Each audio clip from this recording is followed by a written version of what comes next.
మన పేర్లు జగత్తుకి పునాది వేయబడక మునిపే క్రీస్తులో మనల్ని ఆయన చూసి మన పేర్లు ఎప్పుడో రాసేశాడు. మంచోడువో చెడ్డోడో ఆయనకి బాగా తెలుసు.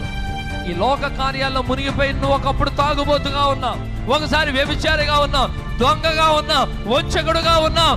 కానీ ఎప్పుడైతే యేసయ్య స్వరం విన్నావో, ఇది నా స్వరమే, ఎక్కడ విన్నట్టుండి ఇది నా స్వరమే, నా తండ్రి స్వరం అని గుర్తించి ఆ వ్యభిచారపు ఇళ్లను విడిచిపెట్టి, ఆ దొంగతనాలు విడిచిపెట్టి, ఆ అబద్ధాలు విడిచిపెట్టి, ఆ వంచన విడిచిపెట్టి, ఆ త్రాగుడు విడిచిపెట్టి యేసయ్య దగ్గరికి పరిగెత్తుకొని వచ్చా.